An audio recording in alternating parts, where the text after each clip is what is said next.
I selected a chocolate cake for Emily because she loves chocolate. You like chocolate, don't you, Mom? Jennifer asked. If you eat that, you'll die. Despite the warning, Jennifer swiftly switched my cake with Bob's, and I hesitantly took a bite. As we all indulged in our desserts, Bob proudly described how he had reserved the cake a month in advance and praised the delicious crushed nuts on top. Suddenly, he began to choke, his face turning bright red. Bob struggled to breathe, foamed at the mouth, shivered, and then collapsed to the floor. My name is Emily, and I'm 36 years old, working for a food inspection company. I live with my husband, 2 years my senior, and our 7-year-old daughter, Jennifer. I met Bob in a college club, and after dating, we got married. The following year, we welcomed our daughter, Jennifer. She was a late bloomer, starting to walk at the age of 2. Concerned about her delays, we sought medical advice, but all hospitals deemed it individual differences and recommended waiting.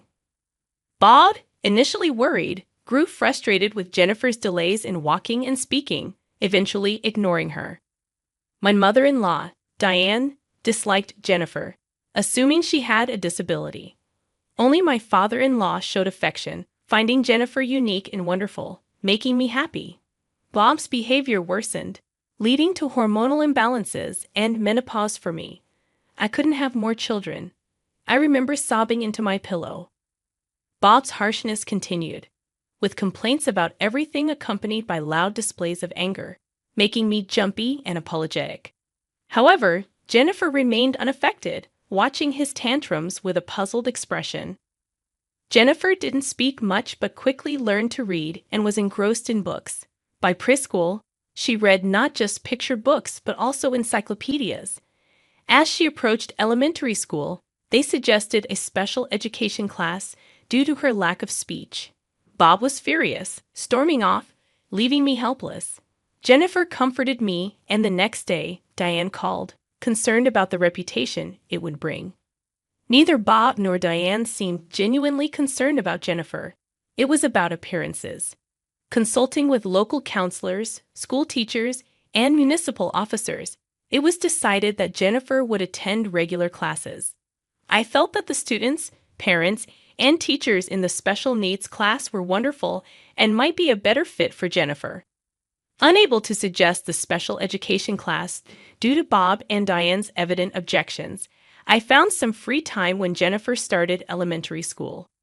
The temp agency I worked for offered me a permanent position that was fulfilling and provided a welcome break from the stifling atmosphere at home.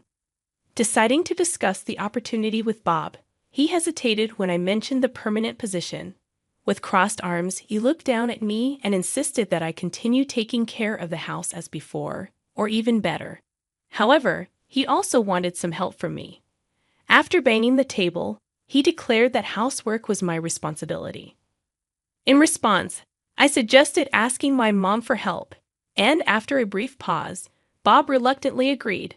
Shockingly, Diane, with whom I always had issues, started coming to our house every other day, as Bob gave her a spare key.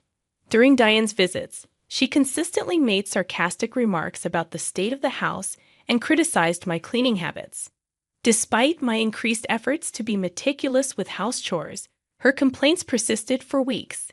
Eventually, unable to bear the bullying any longer, I told Diane that I could handle the house properly without her visits. Reluctantly, she agreed and stopped coming over. Just when I thought the situation had improved, Bob began spending more time at his parents' house, where he had always loved returning. This increased frequency raised concerns. Later, when Jennifer was in 2nd grade, my father-in-law, the only one who had been kind to Jennifer, suddenly passed away. At the funeral, I noticed Bob and Diane occasionally glancing at each other and laughing. Their apparent lack of sadness struck me as odd, given that I never perceived a close relationship between Diane and my father-in-law. Seeing the main mourner laughing at a funeral felt out of place. With Jennifer losing her only ally after her grandfather's death, I felt a growing sense of unease. Juggling housework, childcare, and a full-time job had taken its toll, and I fell sick with a fever. While Bob continued spending time at his family home, I called him, asking for help with dinner. To my dismay, he flatly refused, citing concerns about catching a cold from me. Bob stated that he would stay at his parents' place for a bit, and he hung up without further discussion. His absence extended to a whole week. As I began to recover and work became busier, news of my potential promotion to section manager brought excitement. However, the joy was tempered by the realization of the additional responsibilities it would entail, especially considering my duties at home. When I spoke to Bob about it, he insisted that I maintain my role in household duties. Moreover, he condescendingly questioned my ability to handle a position like section manager, pointing out that it was the same rank as his. The next day, Diane visited our house, relaying Bob's complaints about the messy state of the house. She promptly began inspecting every aspect, critiquing the way windows were wiped, laundry was folded, and even pointing out water stains in the bathroom. I was forced to redo all of these tasks. During Diane's visits, Jennifer, with a serious expression, started engaging in conversation with her. She asked about the 4 main elements of happiness and inquired if Diane knew about happiness hormones. Jennifer's unexpected questions left Diane puzzled, and she struggled to respond. Jennifer, showcasing her knowledge, listed oxytocin, serotonin, dopamine, and endorphins as the neurotransmitters responsible for happiness. Diane, baffled, glanced at me with a concerned expression. Despite Jennifer's detailed explanations about the connection between neurotransmitters, diseases, and sleep-inducing substances, Diane left the house exhausted. Thankfully, I was spared from Diane's nagging that day. On my birthday, Bob returned from a business trip and surprised me with a birthday cake. It was the first time he had ever bought something for me since our marriage. Although he regularly gifted Diane souvenirs and designer items, he had never bought anything for Jennifer or me. I was stunned, trying to comprehend what had gotten into Bob this time. Seeing me in shock, Bob held up the cake box and said, "Thanks for everything. I love you. I'm gonna put this in the fridge. Let's eat it later." Bob's overly sweet tone sent shivers down my spine. Jennifer, seemingly displeased with something, took a bottle of mineral water from the fridge, gave the cake a quick glance, and went to her room. With Jennifer staying in her room, Bob and I proceeded to eat dinner. Throughout the meal, Bob showered me with cringe-worthy compliments, expressing apologies for leaving the housework to me, and pledging to help more in the future. Despite finding his words uncomfortable, I nodded along to avoid upsetting him. After dinner, as I began cleaning up, Bob took out the cake box from the fridge. I was about to set plates and get a knife when Bob gestured for me to sit, saying, "Don't worry about it. I'll take care of it." Bob served the cake and brought it to the table, and honestly, I found his actions a bit creepy. Bob declared, "I got chocolate cake, Emily's favorite. You like chocolate, don't you?" Uncomfortable with the prospect of being alone with him any longer, I decided to fetch Jennifer. "I'll go call Jennifer. Just wait here," I said and hurried to her room. Jennifer was on my old computer, seemingly searching for something. "Mom, you shouldn't eat that cake." "Why? What do you mean?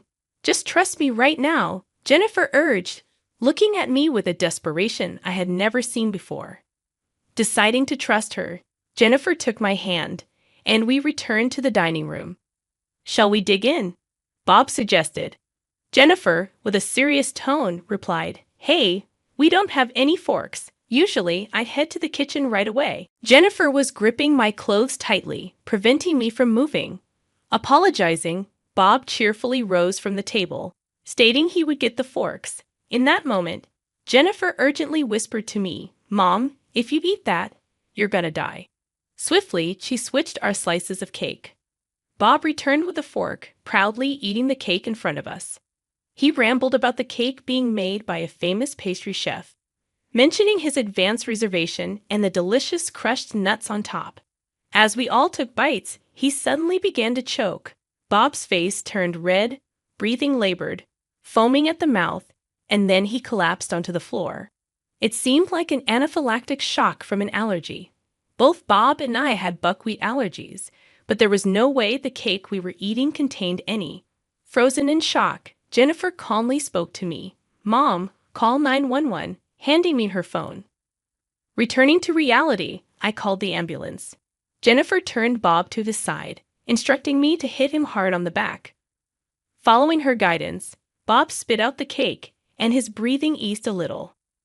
In the ambulance, he kept murmuring buckwheat, buckwheat. An EMT advised me to sit next to him for comfort, and I followed the instructions. After receiving treatment at the hospital, Bob was out of danger, but he was kept for a few days as a precaution. Wondering how Jennifer foresaw the life-threatening situation, I returned home, completing the hospital admission procedures while pondering the mystery. Jennifer pulled out a wrapper from the trash, showing me, "Dad threw this in the kitchen trash." It was a wrapper from buckwheat cookies. Jennifer explained that the cake box Bob brought home had a sticker half peeled off. She checked the kitchen trash, found an unfamiliar wrapper, and looked it up online. Discovering that the cookies contained buckwheat flour, she warned me about it, ultimately preventing a severe allergic reaction. I pulled out my phone, ready to make a call. "I need to tell the police right away," I declared. "I think you should reconsider." Jennifer's calm voice startled me. "Why?" I asked. Jennifer began to explain, "Dad's the one who collapsed. If you report it, the police might suspect you." A sense of dread clouded my vision. She was right. Going to the police might make me a prime suspect. Overwhelmed with despair, I wondered what to do. "Don't worry, Mom. I'll handle it," Jennifer reassured me. Jennifer went into Bob's study, searching for something. Bob had always forbidden me from entering without permission, and I rarely ventured in. Jennifer rummaged through a drawer and flipped through a notebook, mentioning that Dad had always been meticulous. She stopped and showed me a page from the notebook, revealing a sinister plan. My father-in-law had been a victim in a similar way, and the note detailed how to mix crushed buckwheat cookies into seasoning. Shockingly, Diane was involved in this sinister plan, and at the bottom of the page, it read, "Next, Emily's birthday." I clenched the notebook tightly in my hands. "It's okay, that's why," Jennifer said, her voice strained as she tried to comfort me. In that moment, I realized I was shaking more from anger than fear. After what he did to my father-in-law, he was after my life. I made a vow deep within. I would never forgive Bob and Diane. With determination in my heart, I spoke to Jennifer. "Hey, this notebook, it could be used as evidence, right?" I asked. Jennifer shook her head sadly. "I wish, but probably not. If they claim it's just a figment of their imagination, we've got nothing. And as for Grandpa, there's no way to prove anything now." I hung my head deep in thought. You're right. Without concrete evidence, they can weasel out of it. Jennifer gripped my hand tightly. "I'll find the evidence. I promise I'm gonna protect you. We'll send those two to prison." Encouraged by Jennifer's words, I nodded with determination and squeezed her hand in return. If they want to fight, we'll give them one. For Jennifer and for my own sake, I was resolved to protect my life and avenge my father-in-law. Jennifer and I swore to take revenge on Bob and Diane, and we started preparing for our final confrontation. The first step was to lure them into our house.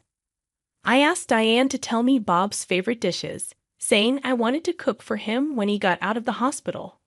Without any suspicion, Diane came over, and though I didn't want to be with her for even a second, I held my tongue and learned her recipes in the kitchen. Meanwhile, Jennifer went through Diane's purse and found the buckwheat cookies. Swiftly, Jennifer took just one of them. The next day, I brought the buckwheat cookie to work and requested a composition test. Working in a food inspecting company unexpectedly came in handy at a time like this. A few days later, Bob was discharged from the hospital. I told Diane that I was preparing a special dinner for his discharge and asked her to pick up Bob. While waiting for Bob to come home, Jennifer and I prepared a table filled with Bob's favorite dishes. By the time the dinner preparations were finished, Bob and Diane had returned home. Jennifer went to the front door to greet them, holding Bob's bags and guiding them to the dining table. "Mom and I made today's dishes, taught by Grandma. Bob, pleased, took his seat and began eating. Diane, too, seemed to enjoy her meal. After a while, puzzled expressions formed on their faces. "Hey, Mom, look at that," Bob whispered to Diane, gesturing subtly.